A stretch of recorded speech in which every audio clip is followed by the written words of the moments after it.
Welcome back बच्चों।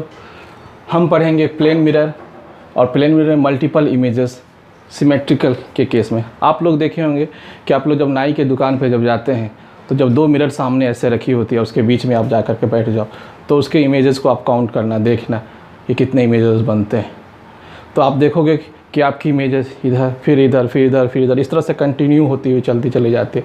इस तरह से देखा जाए तो वन मतलब कहाँ देखा जाए तो इनफाइनाइट इमेज बनेगी। ठीक है, वो भले ही आपको दिखाई ना दे लेकिन क्या होगा कि बहुत इमेज बनते हैं, वो ख़त्म ही नहीं हो सकते, इनफाइनाइट इमेज।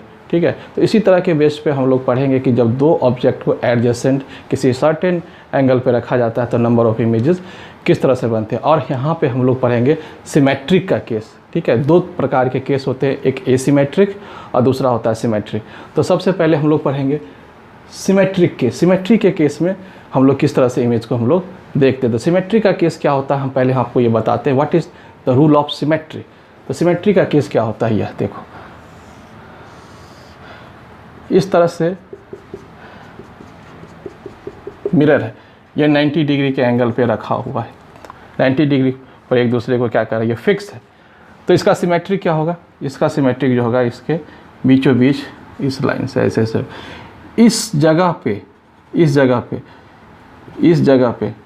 ये सब जो ऑब्जेक्ट रखे हुए वह सिमेट्रिकल लाइन पे रखे हुए हैं, इसको हम लोग बोलते हैं सिमेट्रिक केस। ठीक है, तो इस सिमेट्रिक के केस में यदि ऐसा केस हो और नंबर ऑफ़ इमेजेस हमें फाइंड आउट करना हो, उसके लिए फार्मूला होता है n = 360/θ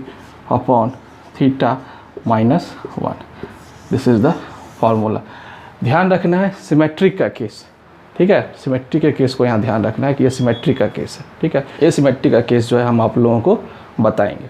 तो चलिए स्टार्ट करते हैं हम लोग वैल्यू पुट करके। जैसे मान लीजिए n = 30 degree, n = 45 degree, n = 60 degree, n = 90 degree, n = 120 degree and n = 180 degree. ठीक है, तो देखिए यह 1 2 3 4 5 6 1 2 3 4 5 और 6, ये 6 केसेस आपको मिलेंगे सॉल्व करने के लिए एग्जामिनेशंस में। किस तरह से इसको हम सॉल्व करेंगे, चलिए हम लोग फार्मूला यूज़ करते हैं। Number of n = 360/θ - 1। What is n, लिख देता हूँ n = नंबर ऑफ इमेजेस, कितने इमेज बनेंगे, और थीटा = क्या है, theta angle between two mirror, मतलब टू मिरर।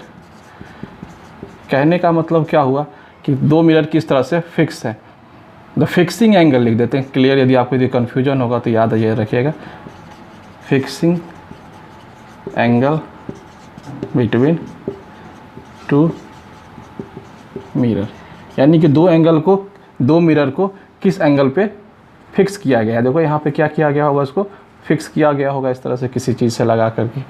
तो यही जो इसका यहाँ पर जो एंगल फॉर्म करता है, यही एंगल की वैल्यू क्या है, आपकी थीटा। ओके, तो चलिए हम लोग स्टार्ट करते हैं कि कितने एंगल्स बनेंगे। आप इसे नोट कर लीजिए पहले। ठीक है, आप नोट हो गया होगा। अब चलिए हम लोग वैल्यू पुट करते हैं। देखो, यदि हम लोग 30 डिग्री पुट करें तो क्या होगा, ठीक है ना, 360/30 - 1 कितना होगा, ये कैंसिल आउट होगा, 12 - 1 11। तो यहाँ पे क्या होगा इसका आंसर 11। क्लियर है, तो n 30 होगा तो इमेजेस कितने होंगे, यहाँ पे लिख देते हैं। ये इमेजेस, यहाँ n नहीं लिखना है, सबको थीटा लिखना है, n लिखा गया है। थीटा थीटा थीटा थीटा, उत्साह में कुछ गलतियाँ हो जाती है बच्चे, माफ़ करेंगे। और यह है नंबर ऑफ इमेजेस,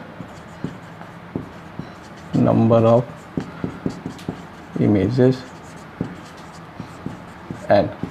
ठीक है, n। चलिए तो हम लोग 30 वैल्यू पुट करें तो कितना आ गया इसके आंसर 11। चलिए 45 डिग्री पुट करते हैं। 45 डिग्री तो किस तरह से 360 को लिख सकते हैं, 90 × 4 अपॉन 45 -1, 45 2 ज़ा 90, 8 - 1 दैट इज़ 7, यानी यहाँ पे कितने फॉर्म करेंगे 7।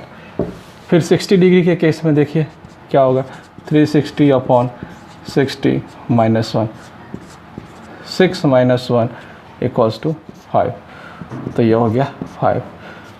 फिर देखिए 90 डिग्री के केस में 360 अपॉन 90 -1, 4 - 1 = 3, ठीक है, तो इसका होगा 3।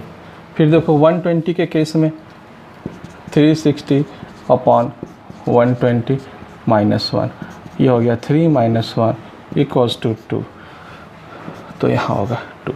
और 180 के केस में 360 अपॉन 180 -1, 2 - 1 दैट इज़ 1। तो हम लोगों ने क्या देखा सॉरी, हम लोगों ने क्या देखा कि थीटा = 30, यदि थीटा 30 डिग्री पर हो तो नंबर ऑफ इमेजेस 11, 45 डिग्री पे हो तो 7, 60 पे हो तो 5, 90 पे हो तो 3, 120 पे हो तो 2, 180 पे हो तो 1। तो चलिए सबसे पहले आपने समझ लिया। अब मैं एक छोटा सा कॉन्सेप्ट आपको बताता हूँ कि सिमेट्रिक को किस तरह से समझते हैं कि व्हाट इज़ सिमेट्रिक। चलिए मैं आपको पहले एक एक्टिविटी करके दिखाता हूँ कि व्हाट इज़ सिमेट्रिक। जैसे देखिए कि यह एक मिरर है इधर और यह एक मिरर है इधर, ठीक है, यह एक मिरर इधर है, एक मिरर इधर। देखिए ये सिमेट्रिक लाइन है, तो सिमेट्रिक लाइन इस तरह से ऐसे हम खींच लेते हैं इस तरह से, और यहाँ पे एक ऑब्जेक्ट इस तरह से रख लिए, तो इसकी इमेज देखिए कहाँ बनेगी। यह मिरर M1 है और यह मिरर M2 है। देखिए तो इस यहाँ पे होगा तो इसका इमेज यहाँ पे बनेगा सेम डिस्टेंस पे, ठीक है ना, दूरी सेम होगी। फिर इसका इमेज यहाँ होगा, यह ऑब्जेक्ट यहाँ होगा तो इसकी इमेज कहाँ बनेगी, यहाँ, ठीक है। तो आप क्या देख रहे हैं कि यह जो ऑब्जेक्ट है उसका पूरा का पूरा इमेज यहाँ बन रहा है, और यह जो ऑब्जेक्ट है इसका पूरा का पूरा इमेज यहाँ बन रहा है। लेकिन एक इमेज यहाँ पर भी बनेगा, ठीक इसके सामने इस जगह पे। तो आप क्या देखेंगे, यहाँ पर जो इमेज जो बनेगा इस ऑब्जेक्ट का यहाँ पे, वो क्या M1 मिरर का होगा, क्या हुआ M2 मिरर का होगा, किस मिरर का होगा बताएं। रिलैक्स, यह ना M1 का होगा पूरा का पूरा और ना यह M2 का होगा, यह M1 और M2 दोनों के कॉम्बिनेशन से यह इमेज यहाँ पे फॉर्म करेगा, ठीक है। तो देखो यह जो इमेज बनेगा ये दोनों के कॉम्बिनेशन से फॉर्म करेगा। जैसे मैं आपको बताऊं, यदि इसका मान मैं नाम लिख देता हूँ 1 और ये 2, ठीक है, तो यह जो है 1 वाला साइड इधर हो जाएगा, 2 वाला साइड इधर हो जाएगा, यानी कि ये हाफ पोर्शन का इमेज इधर बनेगा और इस हाफ पोर्शन का इमेज इधर बनेगा। तो यहाँ पे क्या होता है कि दो मिरर के कॉम्बिनेशन से बनने वाला जो इमेज होता है वो इसी एक्सिस से होकर के पास आउट करता है। तो ये 90 का केस था, 90 का।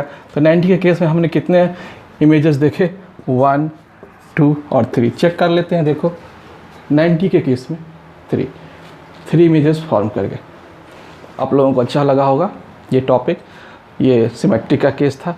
मैं आपको नेक्स्ट क्लास में एसिमेट्रिक का केस भी बताऊंगा कि एसिमेट्रिक के केस में नंबर ऑफ़ इमेजेस कितने होते हैं। लेकिन सबसे ज़्यादा इम्पोर्टेंट है यह सिमेट्रिक का केस।